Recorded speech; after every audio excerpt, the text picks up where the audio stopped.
are going with vaccinations this week. I'll also do a forward look to the questions of whether any further changes will be made to our alert levels as we look to make decisions on possible moves at the next Cabinet meeting. Minister Robertson is also here and will make comment and take questions on our strong GDP results at the end of this press conference. You may have other questions also. But before all of that, I'll hand over to Dr. Bloomfield. Ngā mihi e te perimia, kia ora anō koutou katoa, kia kaha tonu ki te kōrero i te reo Māori, i ngā wā katoa. So there are 13 new cases of COVID-19 in the community to report today.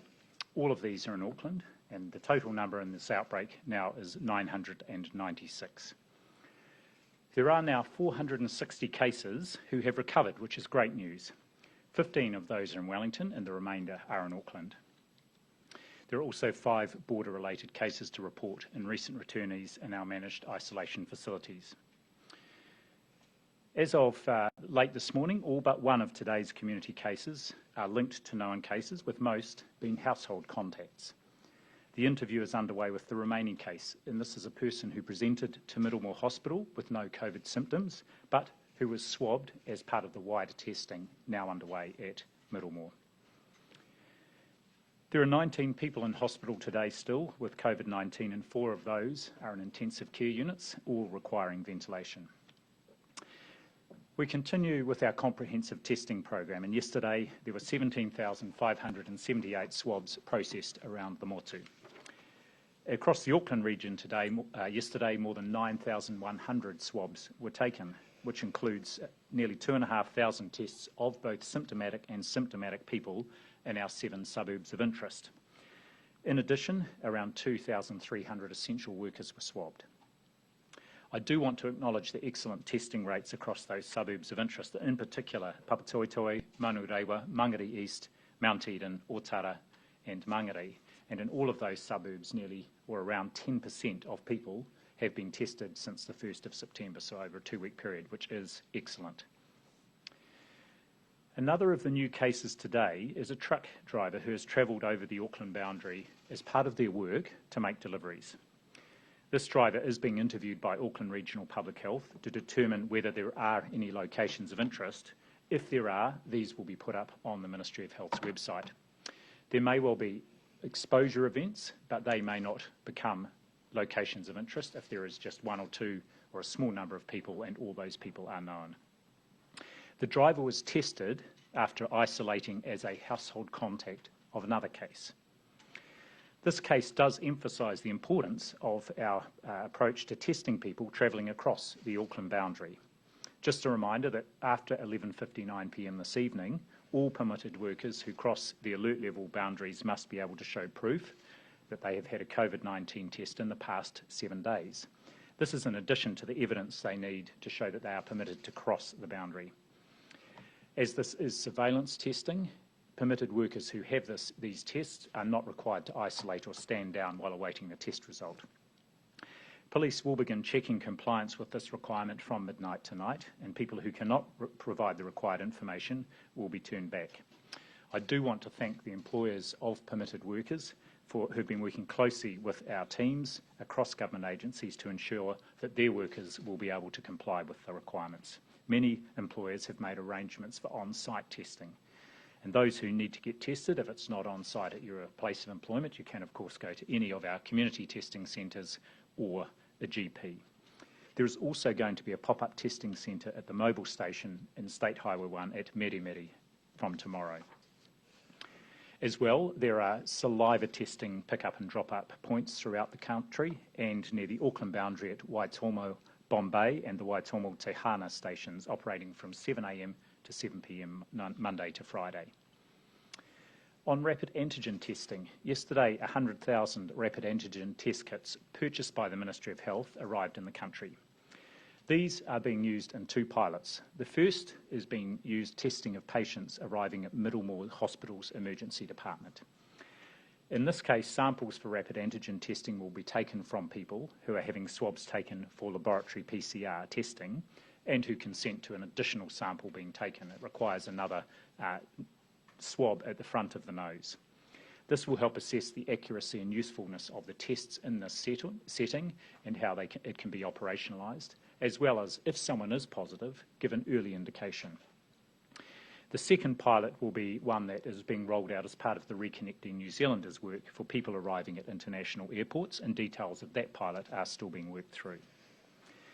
These tests are being piloted to help work out now how we best use them in future to help identify new infections, support outbreak investigations through screening and monitor disease trends. Further testing, as you may have heard, is happening across Middlemore Hospital, across their wards for all inpatients, starting with their adult medical and surgical wards. This is not compulsory testing, but I'd encourage those who are asked to be tested to take up that offer. And finally, I'd like to acknowledge today our district nurses who are working across Auckland in Alert Level 4. They're on the front line and doing great work every day. They continue to see patients as essential healthcare workers in their homes every day. There are extra referrals at the moment because GPs, hospices and hospitals are delivering as much care as they can remotely. As one triage nursing clinician told me recently, imagine being a parent and having to care for a child with serious health concerns, including breathing difficulties at home under Alert Level 4.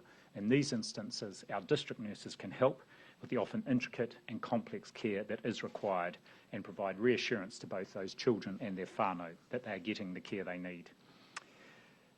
District nurses, of course, work to all their Alert Level 4 precautions, and it means keeping their patients safe and donning and doffing and disposing of used PPE all day long. So kia kaha and ngā mihi to our district nurses. Hoi anō, ka nui tēnā. Back to you, Petamia. Thank you, Dr. Bloomfield. This morning, the first of our mobile vaccine buses were launched in Auckland before heading out to parts of the city where vaccination numbers have been lower or people haven't been able to access vaccination centres easily. 3 buses were launched this morning, with one heading to the supermarkets along Lincoln Road in West Auckland, one based at the Pukekohe Countdown and the other at the Papakura train station. Another 3 are having their final kit out today and will be deployed over the next couple of days. And we'll be looking to build up the fleet even further over the next week to take full advantage of the 12 vehicles being provided, in special thanks to Auckland Airport. We are working closely with our Māori and Pacific provider partners and community leaders to determine what locations to target, with a particular focus on suburbs where we want to ensure vaccines are accessible. While we're at Alert Level 4 in Auckland, they will be positioned in places that allow for people to be vaccinated at a safe distance from one another, and also for people to be observed at a safe distance from one another. In the future, though, we anticipate they will be a bit more mobile and therefore a bit more residential in where they go and how they're able to perform their job. Meanwhile, we've hit another milestone. Today we hit 3 million first doses delivered nationwide, representing over 70% of our eligible population. This is a significant milestone, so thanks to all those who have been vaccinated so far. But we have the capacity to do even more and even faster. We have the ability to get to 80% of Aucklanders vaccinated with their first dose by the end of the week. Nearly 37,000 first doses were delivered in Auckland in the last 2 days, but we need to do even better again.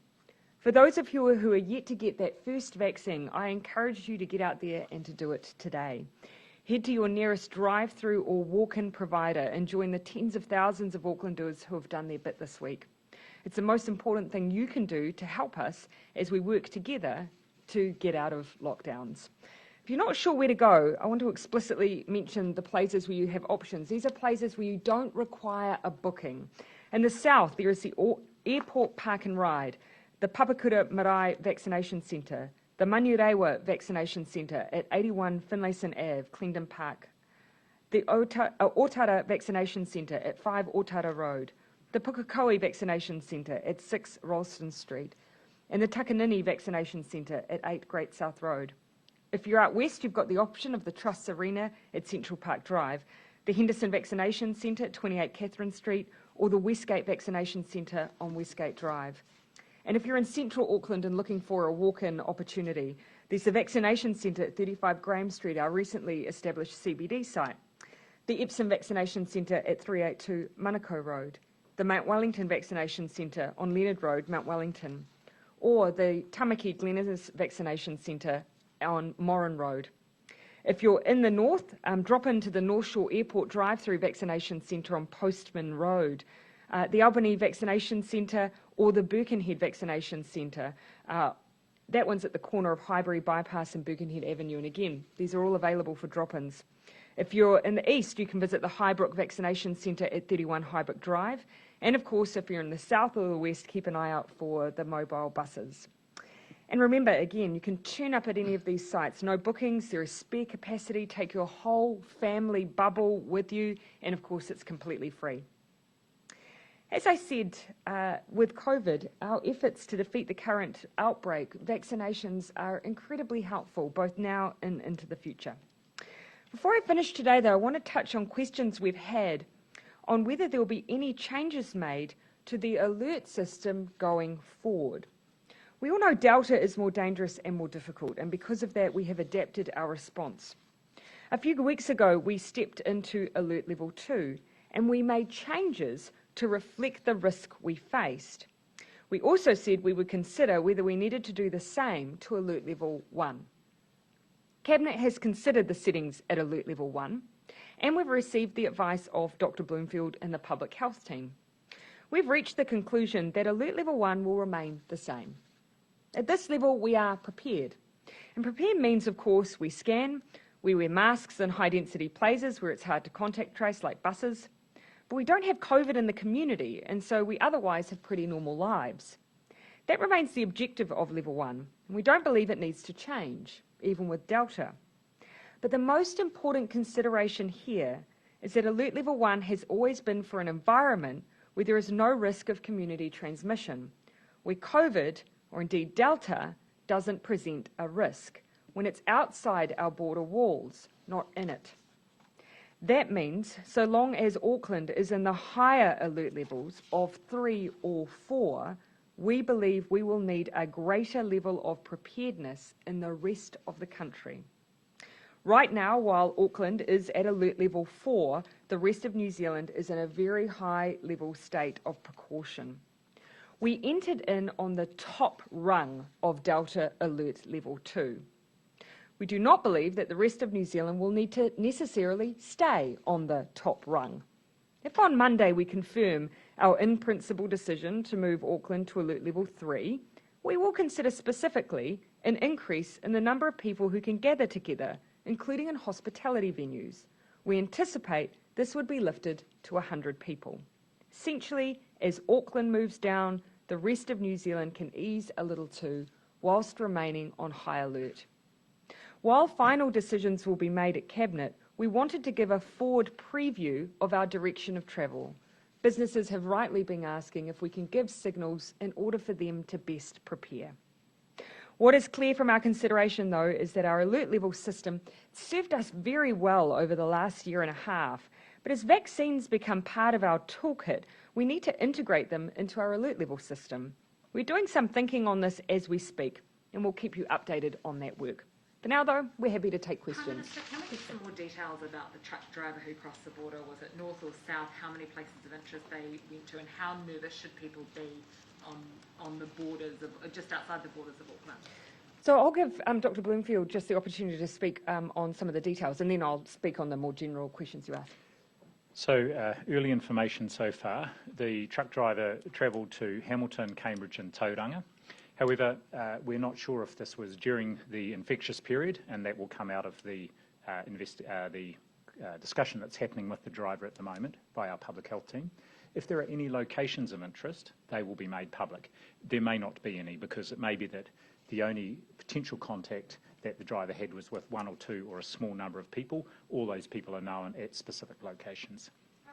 Easing of the rules in hospitality places going to 100. Do you mind if I just mention it? Just briefly on that. Look, this further reinforces 2 really important points. This is why we have put surveillance testing in place for those who are moving around our borders. But of course, nothing is foolproof. And that's why continuing to have alert level systems and using level 2 as an extra precaution is also important. One final extra tidbit just to add, this is an individual who'd actually been previously tested on the 22nd of August as well. So again, just demonstrates, even when you have testing on either side. It won't necessarily capture everything. Regular surveillance testing, yes, is important, but caution is too. Moving to 100 people in cafes and restaurants, for example, is that an admission that you've been too strict with, with places in level 2? No, it's an acknowledgement that when Auckland was in level 4, and while we were working on an outbreak that we were working very hard to put a ring around, we needed caution in the rest of the country. And that's what that entry into level 2 demonstrated, the need for that extra caution. But as I've linked today, if Auckland moves to a 3, we feel more comfortable with lifting a few of those restrictions in the rest of the country. And we're indicating if that move happened, that would be the most likely adjustment that we'd see across the country. How concerning is it that the truck driver's gone to 3 different cities? It's someone who works for food provision, so stocking supermarkets, as I understand, so not unusual. But also, of course, as you can imagine, their contact is very limited to deliveries and drop-offs, and that will all be part of the contact tracing. Yeah, I don't have particular concern. We'll see what comes out of the interviews. I mean, the good thing is this person was tested, and we found that case as well as the other household member. I don't have any of that information. I can't answer that question. No, but again, this person has been identified as part of the outbreak, so they're a contact. Unfortunately, though, of course, there's some work that's being undertaken before they're being identified as a contact, but no suggestion that they've done anything that they shouldn't have. Wouldn't it show that it would be better to have evidence of a negative test rather than just evidence of a test from tonight? Well, of course, keeping in mind that if someone's coming back and forwards across the boundary, if you have to have a negative test every time, are you requiring them to be retested every time they cross, which will be daily in some cases? So that's why for those who are regularly crossing, it's a test on a weekly cycle. To factor in the fact if you said it had to be on every point of departure, you could end up requiring them to be tested every single day. Yeah, and there literally are thousands of workers who move freight around the country. But again, extra precautions also being utilised to make sure that we're not just relying on one single tool here. Sorry, Mikey. Professor Michael Baker is saying that we need a temporary amnesty for overstayers in order to quash any fear which would prevent them from coming forward if they have COVID. And I know that you've given assurances that people can get tested and vaccinated without that fear, but what's your view on a temporary amnesty? But that implies somehow that there's a link between people who are accessing our health services and their immigration status, and there is none. You know, I will say time and time again, everyone who is in New Zealand right now, regardless of their immigration status, is able to be tested at any time and is able to be vaccinated at any time. It is no way linked to your immigration status. So, based on a high trust model, are you confident the community trusts in the system enough? No, I think that actually there's work to be done just generally because of, in some cases, generations of there potentially being mistrust with government agencies. And I don't think any one thing fixes that. I think it's about relationships, the work we do with providers in communities, and continually sending that message that this is available for everybody, and it is not a question of having particular immigration status. So wouldn't a temporary amnesty give guarantee, though, to that community and therefore avoid a potential public health risk? My concern is that it implies that there is a link between your immigration status. There is not. Also, we have had amnesties in the past. Not everyone utilises them. What I would rather is that we clearly send a message that this is not linked in any way at all. The final point I would just make, I know that you've done a story on deportations and people from the Pacific. The number of individuals who have been deported is heavily weighted towards those who have been deported after they've finished serving sentences. And so for assault, sexual offending and so on, that represents the vast bulk of those who have been deported rather than just those who are in the community. It doesn't discriminate though based on criminality, though, does it? But the important point here is these are individuals who are at the end of a criminal sentence, of course, not necessarily having places within the community. It's always been determined that once they end their sentence are deported. No one from Fiji, however, has been deported since April, given the status of what's there. And these deportations are always in conjunction with the place they're being deported to. So there's conversations with the government about receipt of those individuals. And so if that can't be accommodated, they're not deported. Okay, I'll turn to Benedict. Craig, actually. Oh, sorry, Craig. I've done that once before too, forgive me. That's all right. News Hub last night had a story. I do it just to make Justin feel better. Jason. About the accused MIQ escapee. Yeah. He was let out of MIQ after just 10 days and without a test. Is that best practice? That's actually what happens because, of course, people continue even when they're not infectious to shed, but I'll let the clinicians speak to that. Yes, so we don't do testing as once people are diagnosed and whether they're in quarantine, which they all are, except for a very few at the moment. So the procedure around release is overseen by a medical officer of health, and it's a clinical assessment. The minimum is 10 days and at least 72 hours asymptomatic. We are moving to that 10 days being 14 days. That's still being put into operation in Auckland at the moment. But in the case of that individual, of course, they were asymptomatic right throughout, and our clinicians do an assessment. Some people are kept longer than 10 days if there's any sense that they could still be possibly infectious. Is it a problem? Yeah, I'll let. Is it a problem that Auckland, given it's the epicentre, is still operating at 10 days when there's clearly a greater risk? No, I think that the current protocol is very good, and I have a lot of confidence in our clinicians in Auckland. They're the ones who have been dealing with COVID-19 cases actually for the last 20 months, and of course they're involved in the release of even people who arrive from overseas and turn positive and are in jet parks. So they have a lot of experience in judging whether someone is no longer infectious and therefore recovered and able to be released. Yeah. And remembering also those people in Auckland are being released out into an alert level 4 environment, so they're back in their own homes. Do you know on the basis it's on the same line of questioning? On the same topic, Dr. Bloomfield, when exactly did the 10-day rule come into effect? Because all of the documentation says 14 days dating back to this time last year, and 14 days for someone's period of MIQ as opposed to length of time from someone being diagnosed. Specifically on your quarantine information, it says you'll need to stay in quarantine for 14 days, not managed isolation.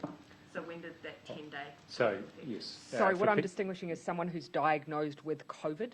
So sorry, go ahead. So the clinical guideline for release of someone who is a case is and has been for well over a year. 10 days and 72 hours. In fact, initially it was 48 hours. We extended that out to 72 hours symptom-free. More recently, we've worked with the public health units across the country to update that to include a move to a 14 days plus 72 hours, and that has been that was agreed towards the end of August. In Auckland, the team, and I spoke with the clinical director at the public health unit about this morning. She said their main focus, of course, is on dealing with the outbreak, and so they're in the process of implementing that policy. But in the meantime, every person who's adjudged recovered is on the basis of a clinical assessment by the medical officer of health. Can I introduce a rule that is meant for Delta, saying that someone needs to be in quarantine for 14 days, and then not implement it in the middle of a Delta outbreak? So every single person who is released from a managed isolation facility goes under a clinical assessment to determine whether they're ready to be released. And that's the most important thing. We've had the same guidelines for a long period of time. We're putting in new ones that are being implemented across the country, but it is a change in protocol, and so Auckland is the last one to come on board with those, in part because it would be changing a change up in protocol right in the middle of them doing quite a bit of hefty work at the moment. Okay, I'm going to, if you don't mind, I'm going to pan around. Sam, you're not often here, so... Thank you. On AUKUS, was New Zealand approached at any point about having playing some sort of role in that alliance? And what do you think this means for New Zealand's relationship with those three countries and the Indo-Pacific more widely? So on the last point, I would say I anticipate absolutely no change in our already strong relationship with the United States, the UK, and of course Australia.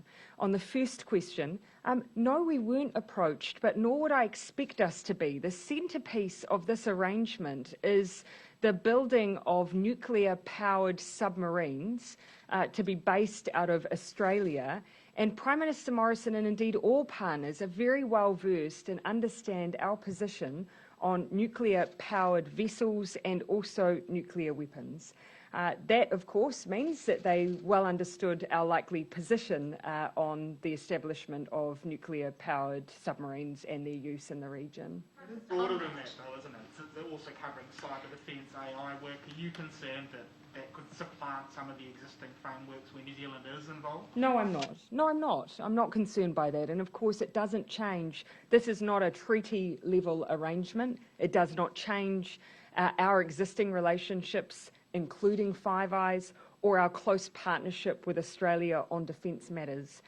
I was advised of this proposal on the same day as Australia's Cabinet.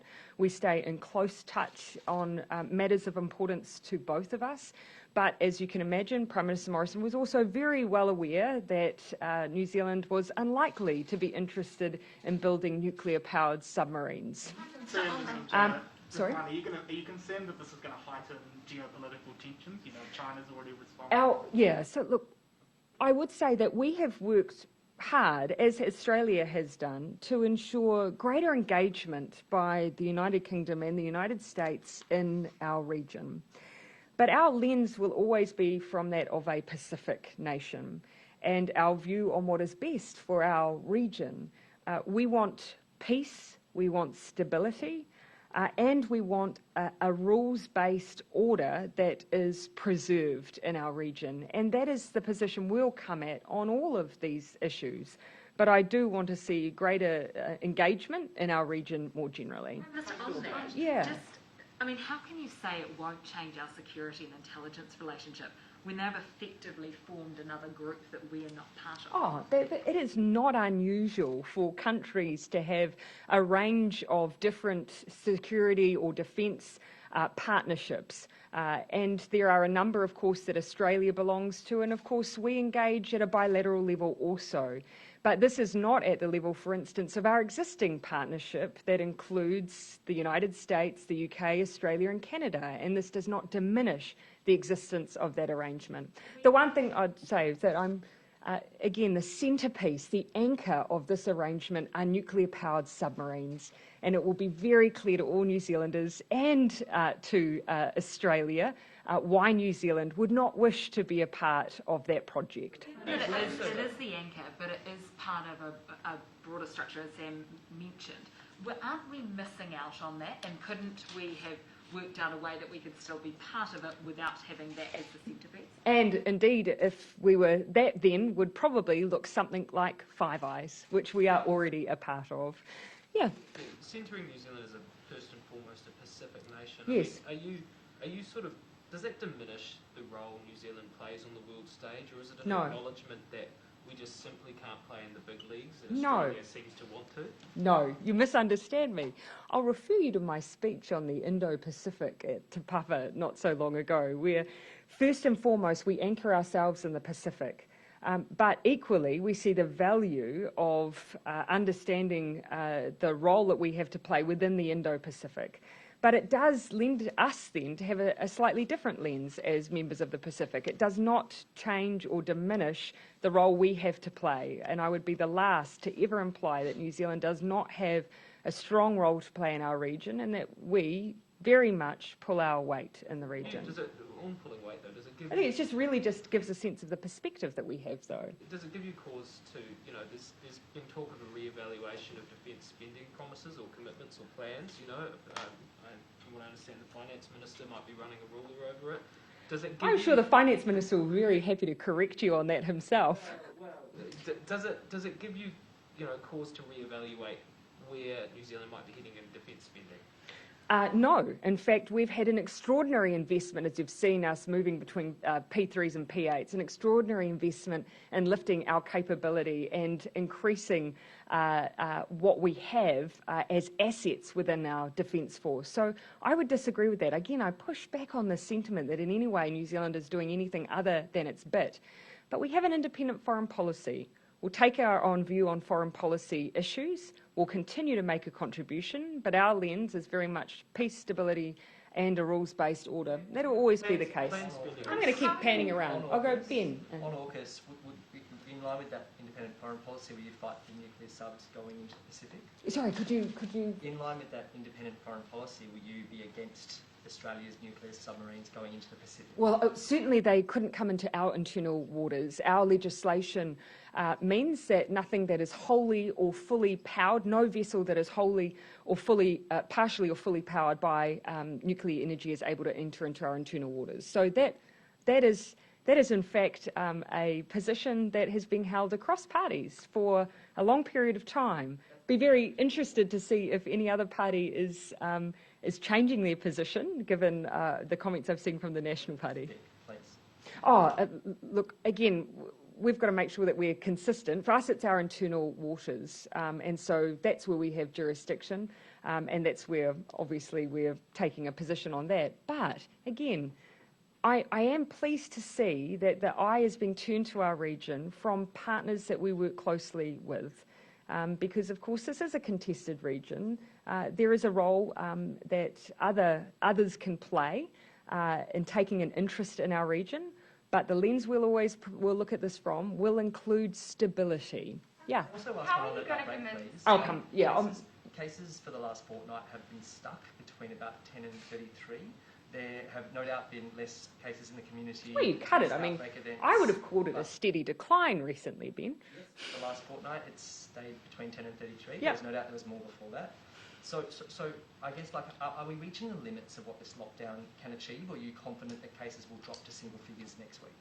Well, we've certainly seen the role that Level 4 has played.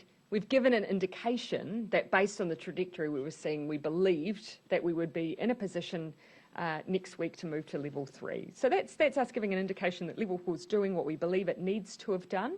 But that's a decision we've made in principle, and we'll take a look at the health advice that we get on Monday. Just one thing to add to that is, yes, the cases are still in the teens at the moment, although we're seeing them trend down. Just talking again to our public health colleagues in Auckland this morning, their sense is, and their almost exact words were, look, the outbreak in wider Auckland is very much under control, and there's just some groupings of households in South Auckland that are, and the good thing here is they know the connections, and therefore they're aware of where other cases may come up, and they're able to rapidly link new cases back to those households, and that's of course where the focus is for further testing, contact tracing, isolation, and so that's, I think, giving us increasing confidence that the outbreak is becoming controlled. Oh, sorry. Yeah, I'll come here, then Joe, then over to Jason and Mark. Thank you. How are we going to convince Kiwis who are unsure or unlikely to get the vaccine to get it? That's going to be some pretty hard mahi, no? Yeah. Dr. Bloomfield, do you want to go first, and then I'll have a go? Well, we're going to keep using every effort in every channel we've got. I just want to make two quick comments. One is, it's increasingly clear from overseas that vaccination is highly protective of people getting unwell and dying from COVID-19. The evidence could not be clearer. In countries with high vaccination rates, COVID-19 has become a pandemic or an epidemic of the unvaccinated. The second point is, it's not just any vaccination level, it's a very high vaccination level. We need to be at or above 90%, and that is where everybody needs to be thinking about, and that is why we have geared up our system to make sure we can deliver to that level, and every New Zealander, this is mission critical. Every New Zealander needs to take up that opportunity. So that's the number, 90%. Oh, you would have seen Dr. Bloomfield just said, or above. The higher we are, the more protection we have, the more likely it is that we, don't have overly restrictive rules around us because everyone who could be vaccinated hasn't been. My reason, if I could pick one, I've got a whole list of them, but if I could pick one, I would say do it for kids. There is a whole group of children that cannot be vaccinated right now. They're not eligible, and yet we are increasingly seeing COVID-19 reach our children. Now, unless every adult who is eligible to be vaccinated is, they risk passing it on to a child. So if you don't feel like doing it for yourself, do it for our kids. Sorry, could you please just clarify, should someone who's had an allergic reaction to the COVID-19 vaccine have to pay for the treatment? They would be covered by ACC.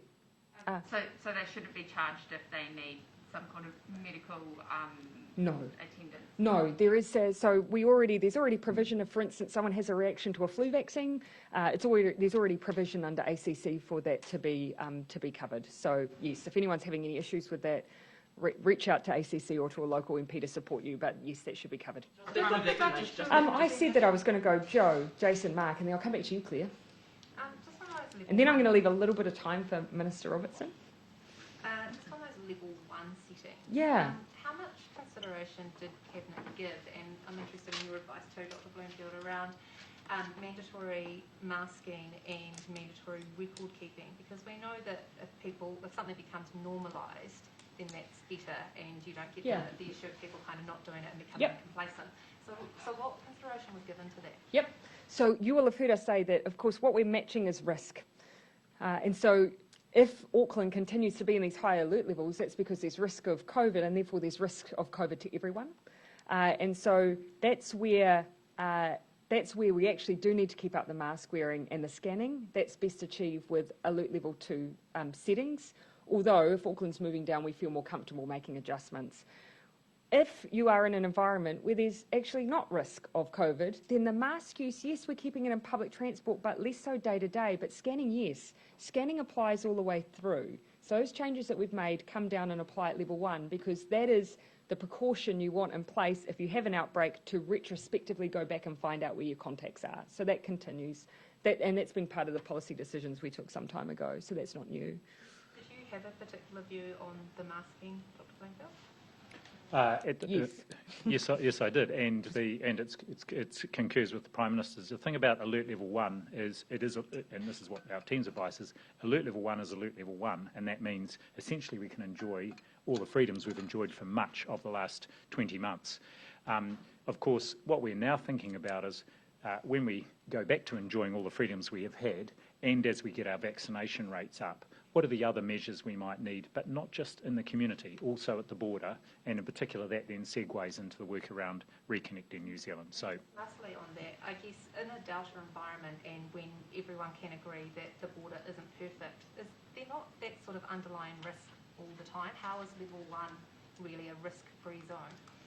Oh, well, we've had 170,000 people come through that border with those precautions, and we've continued to use precautions we've increased precautions as we've learnt new things, and we've ramped up that system to make it tighter and tighter as we've gone.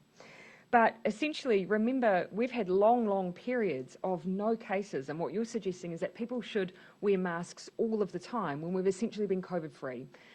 Scanning, yes, because scanning's backwards looking, right? So we want to make sure that we get back into where people have been so we can contact trace. But we took a different view with masks. Masks right now, though, really important. COVID is in our community. Yes, it's contained, but we see it definitely playing a role in this current environment. I did say I'd come to Jason then, Mark. Yeah, so just one on behalf of me and then one on behalf of a colleague. There's been a couple of polls out yesterday that show the Labour Party doing quite well. Not so the same story for the National Party. Are you heartened to see these results, and have you got any advice for your rival who's down in the dumps at this stage? I'm going to be very honest with you, Jason. I haven't actually seen someone mention the numbers to me yesterday. I can't actually recall them off the top of my head. So that probably gives you a bit of a sense of where they're sitting in my order of importance right now. Okay. Oh, look, it matters to me whether or not New Zealanders have trust and confidence in what we're doing, the job we're doing as a government. But right now I have a pretty singular focus, and it's the job we're doing here. The other question, it's not actually on behalf of a colleague, it's on behalf of Jessica Mackay, who was too scared to ask it. Just on the buses, you've come up with shot bro. So you should just own those questions, Jason. So yesterday I popped up last night a quick react poll on Facebook, so I wouldn't say that it was in any way scientific. I'm having a little trouble remembering the number of people that engaged in it. 28,000, and Shopbro came out on top of that. So that's why one of the buses has Shopbro on it. I'm sure there'll be plenty of other names on the other buses. Is Shopbro actually better than Jabba the Bus, the great Australian name? I think, look, in defence of Shopbro, which I believe came from Niwaka from Māori TV, because that was the first person who put it to me as an option, so I think that's where it came from. I think it's pretty unique to New Zealand. It's got a bit of double meaning, so I don't know, I thought it wasn't bad. Okay, I'm going to come to Mark. Speaking of nuclear-free moments, do you view climate change as more or less urgent and dangerous to New Zealand than COVID-19? And are you satisfied that it will take 18 months after declaring a climate emergency for the government to release its emissions reduction plan? Well, that would be problematic if that was the only channel in which emission reductions were being delivered, but it's not. So that's probably the first most important point for me to make. In terms of the relative threat, there's no question what threat a pandemic poses to the immediate public health of an entire society, indeed the world. And so there's good reason why it is top of mind for everyone right now. It is taking lives right now. That is not to diminish the fact that climate change equally is an incredibly important challenge for us for generations to come that we need to enact now on. So I'm not going to diminish the importance of climate change right now. Are you still hopeful that you'll be able to release an updated NDC ahead of COP26? Yes, that's our intention and what we are working towards. I'm going to come to Claire, and then I'm actually going to hand over to Minister Robertson after that. Dr. Bloomfield, the Middlemore case that you referred to earlier, do you have any more information on that, including how many other people are deemed close contacts and isolating, what department the person was in, etc.? The only part of that I can respond to is the last part of the question, which was the department. That person was seen in the emergency department. They were screened and had no risk factors or symptoms, but they were tested just as part of the wider surveillance testing they are doing and was found to have a positive test. I don't have any further information than that at this point. If there are any locations of interest, they will be published as soon as possible. Okay. Does that indicate there may be some community transmission in South Auckland that we're unaware of? Well, one of the things I would say is every one of those cases over the last week that has been first identified at Middlemore with people seeking healthcare, we've been able to link back to our existing cases, households or workplaces. But of course, each case is taken on its merits, and the interview's underway at the moment. Yes, and then I'm going to finish with Audrey. Just two questions on vaccination. So going back to children not being able to be vaccinated, is it your view that as long as children can't be vaccinated, there will need to be some sort of COVID-19 restrictions in place in order to keep them safe? Looking around the world, and that's where we're seeing at the moment, we're building some international evidence of what is needed alongside vaccines to ensure that those who can't be vaccinated, i.e. children, have some level of protections. And you'll see that what's happening overseas is they're not doing things that are necessarily specific to children. It's about what we do to reduce down the amount of transmission that's happening. So there's very few countries who are doing nothing except vaccinating. Very, very few. In fact, even Denmark has work at the border. So in fact, yeah, as I say, very few. They're coupling vaccine together with other measures because even with very high rates of vaccination, you still have risk for people like children. And just also, should vaccination be mandatory for health workers, or is this something that you're looking at? Yes, it is something we're looking at. Perhaps what I might do is get Minister Hipkins next time he's on the podium to give you an update on that. Or actually, perhaps Dr. Bloomfield would like to speak to it.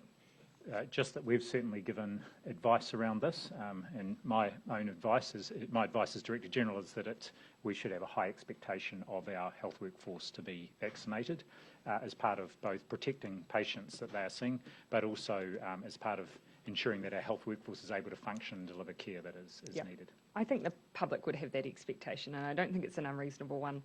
Just one of the pieces of work that would need to be done, though, is just the way that you define health workforce. I'll finish with Audrey.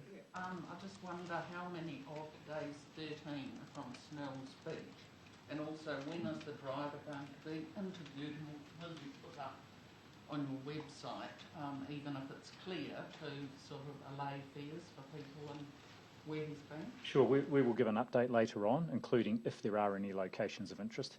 The driver's been interviewed at the moment. In terms of Snell's Beach, we had the positive wastewater test. That was from the 6th.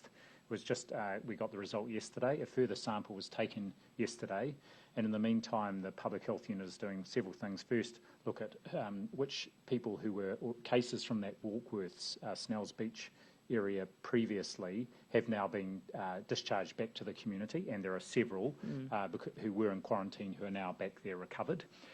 Secondly, they're doing some focused testing up there around Snells Beach, and in particular focusing on people who live in Snells Beach who work for Southern Paprika, which was one of the industries or one of the employers that was tested and where some of those earlier cases had worked at.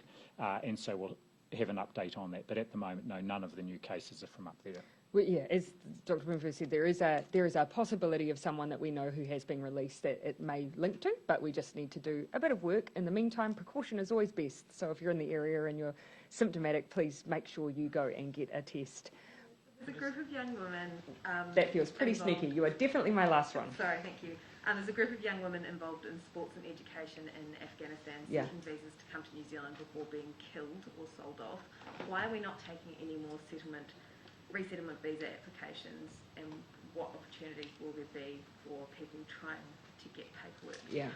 So there are a large number of people who, for a range of reasons, will want to leave Afghanistan, and there are a large number of countries who are working through ways in which we may be able to provide further humanitarian assistance or indeed further pathways in the future for resettlement.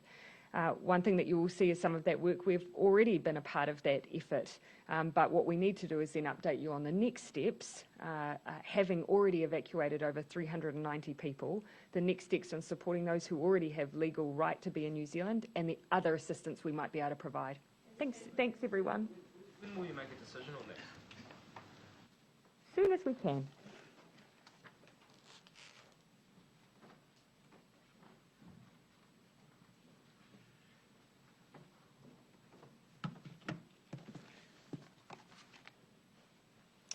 Kia ora, and ngā mihi nui ki koutou katoa. I thank the Prime Minister for her extensive introductory comments before I came up here.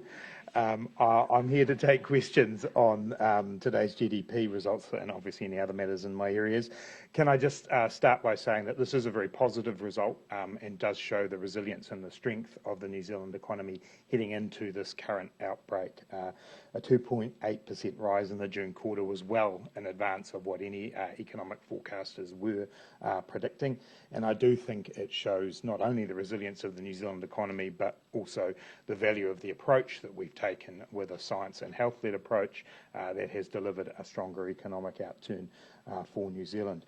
Just in addition to the numbers that were released today, I can also say that on a GDP per capita basis, we saw a 2.6% quarterly change and a 3.7% annual change. All of these numbers are some of the best numbers we've seen for almost 20 years, including the strongest quarterly growth that we've seen since 1999, with the exception of the one-off rebound in the September quarter. We do obviously know that we now will see a September quarter that will show the impact of the current outbreak and the period that we've had at alert level 4. But I think what these numbers today show is that our rebound that we will have once we come through the outbreak will be based on a very strong position going in, and I think the resilience of the economy gives me a great deal of confidence that we will return to these levels of growth again. $1 billion for the extra that's going into the COVID fund. Specifically, what is that going to be spent on? Yeah, so what Cabinet's decided there is that the focus of that is firstly the economic support programs that you know about, the wage subsidy scheme and the resurgent support, if they are required to be extended further beyond where we are now and what we've already indicated, that money would be available for that. It's also available for direct COVID-related responses if we have to support particular groups, particular population groups, or specifically particular parts of the health system. There's also additional funding included there for things like the vaccination program. I can't go into the exact dollar numbers there because they're commercially sensitive, and it's also there to support the development of some of the border and MIQ related work that needs to take place, but it's focused on those areas. Have you considered extending the wage subsidy to include level 2 in Auckland? It's not something that we're considering at this time. I think I've said before on the podium here that the wage subsidy scheme is for alert levels 3 and 4 when many businesses simply cannot operate. For alert level 2, that's the reason we've got the resurgent support payment there. But equally, I've also said from March 2020, we've continually evolved the support that we give. The wage subsidy scheme's involved. We brought in the resurgence support payment. So we continue to listen to sectors to see what we can do to make sure that we are supporting people. But right now, today, we don't have an intention of changing that. COVID fund because you wasted some of it? No, not at all. And so if we take ourselves back to March 2020 when we created the fund, we then had the budget in May 2020. We were still in a very uncertain environment there, and we put in place a number of supports that are still paying dividends. So one of the ones I've heard criticised by some people is in the arts and creative sector. That funding that we put in there is still being rolled out, and so is now having the ability to support artists and their programs through this new outbreak. So I think the expenditure we've put forward has been focused in the areas it needed to be. And bear in mind, the vast bulk is in areas like the wage subsidy scheme, the support for the health system, the changes to the tax system that we've made. How much of a dent do you expect the Delta outbreak to deal to growth? It's hard to say. I mean, when I look at the bank economists, their predictions are ranging in a sort of a September quarter dip of 6, 7, 8%. But then almost all of them are talking about a rise again in the December quarter of a greater number than that, 7, 8, 9%. And I think that's the point here, is that what these numbers show us is that the New Zealand economy was very strong relative to the rest of the world, and very strong in and of itself, and broad-based across a range of sectors. So not only areas like hospitality and accommodation, but also construction, manufacturing. These areas have been doing well. There have been some supply challenges for them, which we acknowledge, but that's what gives me confidence that, yes, we'll have a significant hit in the September quarter. You can't have Auckland at alert level 4 for a large part of that quarter without that, but we will see a rebound as well. Jason? Does the 4.7 billion of the initial 62 billion remain unallocated? So some of it does. So we've allocated, or we've spent about $2.5 billion so far on the various support schemes, the wage subsidy scheme and the resurgence support payment, and we have more there for the next rounds of those as they come forward. As I said, there's been a little bit of spending since the budget in the vaccine area, but I'm not going to give the number for that for commercial sensitivity reasons. And then some further supports provided across a range of smaller programs. So there's still some money remaining there, but this is the opportunity we've got to be able to replenish that fund, acknowledging that some of those other costs that I've mentioned in my answer to Jess are going to be there for some time. How much is that? I believe at the moment unallocated there's probably just around 2 billion or just under 2 billion of that money that was left over after the budget. But as I say, this now gives us a greater level of replenishment. I'd also like to make the point that this can occur because the New Zealand economy has been strong enough that our fiscal headroom is there to do this. We obviously haven't got the final annual accounts yet, but if we just took the accounts to the end of May, we're running ahead in terms of revenue generated. We're under where we thought we would be from a debt perspective. So the strength of the New Zealand economy means we can replenish this fund with the fiscal headroom that we've got. Come to Claire, who has, I believe, 2 questions. Yes, I do. There is some confusion about the wage subsidy and exactly how it's assessed or how a business proves that part of their revenue drop is because of Auckland being at alert level 4 or 3 rather than just the level 2 restrictions applying locally. Can you explain how that's assessed? Well, it's actually, as I think you'll know, it's a high trust model. People apply on the basis of attesting to that it is the alert level change that has caused that. Where for this current payment people have experienced a drop that is caused in part by alert level 3 and 4 and in part by other matters, we are encouraging people to look closely at their accounts but to apply on the basis that they have had that revenue drop. Then there is post-application assessment. That's been the process all the way through. If we did it any other way, if we went through a detailed examination of people's reasons now, that would slow the process down to a point that it would no longer be a useful fund. So I continue to back the High Trust Fund, but we've put more resources into those post-payment checks now. What are businesses how are they meant to tell whether it's because of the alert level change? Yeah, well, they will know their own business, and the example that's been given on the podium here before is, a rental car company in the South Island knows where its bookings come from.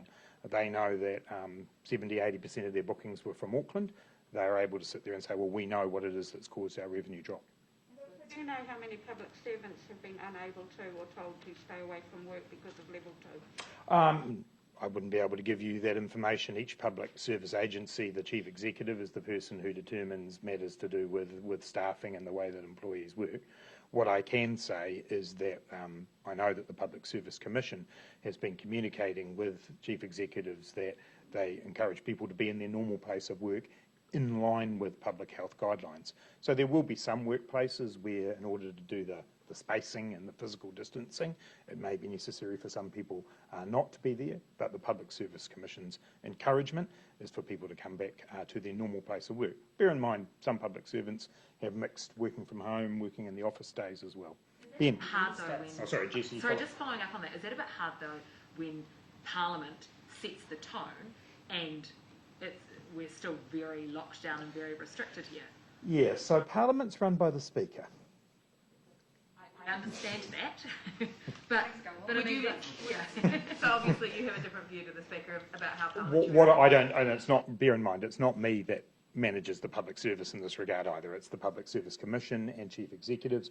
I'm aware of the advice that the Public Service Commission gives. I know for people out there, if there's anyone still left watching us, that that might sound a bit confusing, but Parliament is the Speaker's domain, and the Speaker makes decisions. So you would need to put questions to him on the level of restrictions he expects within the precincts of Parliament. Sorry, I was... Your opinion. Why can't you just give us your opinion? Well, you know, as I say, it's not up to me to make that decision. I'm here. We can, you know, I'm sure Parliament can operate on a level 2 rules. We all know what they are. We know what physical distancing rules are, but I don't set those, Jenna. So I'm... The MP for Wellington Central, half the city is closed down because the public service won't go back to work. Well, that's not true. Half the city is not closed down. And in fact, the public service represents about 1/3 of the people who work in the city and come into the city. And so they are, you know, they're coming back in significant numbers. The question was about Parliament. I've given you my view about public servants, which is that I believe I want them to come back to work as long as it's safe and they're acting in line with public health guidelines. The Speaker has determined what he thinks those guidelines are for Parliament. I encourage you to ask questions of him. Ben. In the Stats New Zealand release, it makes clear that the Trans-Tasman bubble has contributed significantly to the second quarter figures. You obviously consider the future of the bubble cabinet soon. Do you think the bubble can operate on a state-by-state model? Well, those are decisions for Cabinet, and in the past we have looked at things on a state-by-state model, but clearly we have to bear in mind Delta and the impact of Delta in Australia, and so those are the kinds of things that Cabinet bears in mind when it makes those decisions. But you know, we will look at that, but for now I think most people would understand that given the scale of the outbreak in Australia, it's quite difficult to look at things on a state-by-state basis. Yeah. Can I also ask on a different topic on the polls previously? In all your politics watching days, have you ever seen a major party in such a state as National right now? Oh, I'm with the Prime Minister on this. I'm focused very much on the job that I've got to do. And obviously, you know, as the Prime Minister said, we're always mindful of wanting New Zealanders' trust and confidence in order to be able to go about what we do. The problems and the dramas of the National Party are for them to deal with. Joe? You must have seen, you're a political creature, you must have seen the polls and you must be able to give us some commentary on them. Well, I know that all political parties go through different stages in their lives, and I'm focused on the Labor Party in terms of the political side of things, and on the government in terms of making sure we do what's best for New Zealand. I'm not going to get drawn into it. There are plenty of people who want to speculate and comment on the National Party. Just watching it happen give you a little bit of PTSD. Like I said, all political parties go through these things. Joe? That hand motion you did over here when the Prime Minister was asked about the poll. I beg your pardon?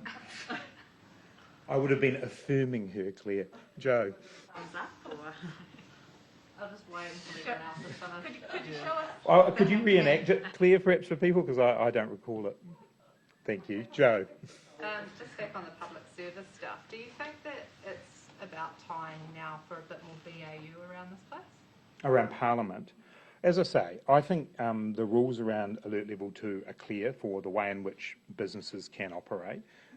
And so, you know, the Speaker will no doubt take a look at those when Parliament returns to sit next week. But as I said before, I'm welcoming public servants back in to the city. They are coming back into the city, and there is lots of businesses here who are ready and willing for their custom.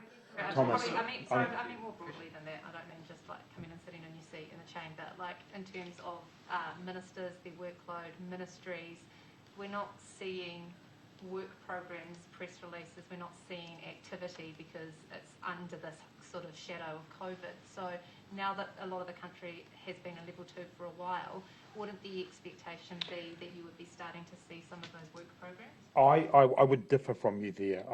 There is the existing work of ministers and of the public services carrying on. I'm participating in meetings about a range of different parts of our program.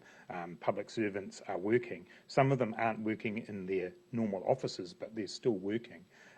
In terms of media releases and so on, the focus of all of you is largely on COVID, but where there is an issue that's of some interest, it comes up. Mark was asking about the emissions reductions plans earlier. There's a lot of work going on, but the focus rightly for the country tends to be on COVID, but people are working. And I do think actually it's an important point. I've heard the phrase used about public servants going back to work. They've been working all the way through. The issue is where they're working, and more of them are now coming into the city. I'll just take Thomas. Quickly, to reprise the question around defence spending, the Defence Minister has consistently for months said that the Defence Capability Plan was under review, that he's in discussions with you about it. Can you confirm that yes, you are in talks with the Defence Minister about the Defence Capability Plan and his signals that that spending will likely be pushed out into the future? So defence is always a significant part of the government's budget, and so I think you'd probably expect that the Minister of Finance and the Minister of Defence would have pretty regular discussions about it. I did with the previous minister, and I have with this minister as well. And equally, as with every agency and every department, I will always be looking closely at expenditure plans. That's what I've been doing with the minister. We have spent significantly, particularly on hardware, in the last term. There are other issues within the defence sector as well, including the defence estate and what that looks like, how the pay and conditions of our defence force. There's a range of issues along with that. So nothing has changed in terms of the overall big picture plans, but as I would do with any minister, I'm in conversations about the quality and the amount of spending we do. But what he's saying is that sort of that hardware, former Defence Minister Ron Mark had a very detailed plan of ships and boats and planes and drones that will be coming in decades' time. Henare is suggesting that will be pushed out further. Can you confirm that? Well, no, I'm not in a position to confirm that at all. What we saw with Minister Mark was a redo of the white paper, and then the plans that emerge out of that. We were able to fund a number of purchases through that.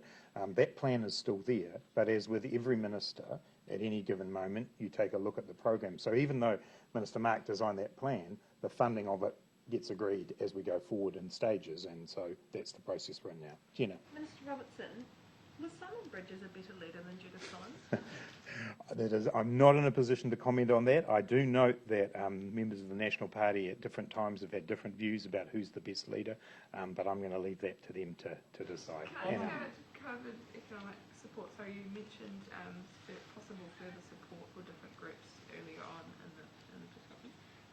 Have you got any kind of more detail around specific considerations for targeted support for industries that are really suffering? Yeah, so look, we've tended to prefer more universal forms of support, and I've said this before up here, that when you try to break things down sector by sector, that it doesn't quite divide up properly. An example I've given is a petrol station in Queenstown is a tourism business, but a petrol station in Matamata might not be. And so it's quite hard to do those targeted forms of support. So what we've used is proxies like revenue loss because of an alert level, because different types of businesses are more affected by being at a higher alert level. So that remains the main way that we think we should deliver our support. However, as you saw during the last outbreak for the tourism sector, we did provide a substantial targeted support fund, over $400 million. And so we've been prepared to look at that, and we continue to be prepared to look at that and are having discussions with sectors. Thomas, one of the issues raised by some people in public service about coming back to work in their offices has been the quality of ventilation in one of the office buildings is not, COVID or Delta proof. As Finance Minister, have you received any budget bids, or would you consider any budget bids? And I mean, I know the public sector doesn't own many of its office buildings, but to improve the ventilation and... In answer to your question, I haven't received any that I'm aware of, and I haven't heard that as a major concern. As you're noting, most of the public service buildings are leased, and so those conversations would be between the agency and their landlord. Lest we get too deeply into this, I'll just take a couple more, Thomas. Yeah. On the Impress Supply bill the other day, I think interest reported that about 15 billion of that is potentially been other spending that is already accounted for, leaving headroom of, I think the total bill was 42 billion, so somewhere south of around $20-ish billion left, 25. So what is how much? It's the other way around. So right. So there's 15 billion that's the effective contingency that's available, that's not already tagged to something like a tag contingency or whatever. That 15 billion is there. There's no specific number or percentage related to that. It's simply an envelope of funding that is available should there be a need to spend it. So the 42 billion isn't the headroom. What is the headroom for you should you need it is around $15 billion? That's the broad contingency that isn't yet allocated to something specific. Why was the decision made not to publicise like that? So I think that the markets were slightly spooked that you were sort of tossing up. I'm not sure how much more publicity I could do beyond saying it in my speech and it being in the bill, and it was in both places broken down. Right. People seem to think it was a $42 billion. I do recognise that we've got ourselves into quite an in-depth discussion about the Public Finance Act and the Impress Supply Bill this time round. These are very normal features of our public finance system. There have been at least 2 Impress Supply Bills in every single year since 1989. Obviously, the quantum of money in recent years has been higher because of COVID, but there's nothing at all untoward here. Mark. On the emissions reduction plan, the plan is now going to go into consultation in early October and a final version due by May.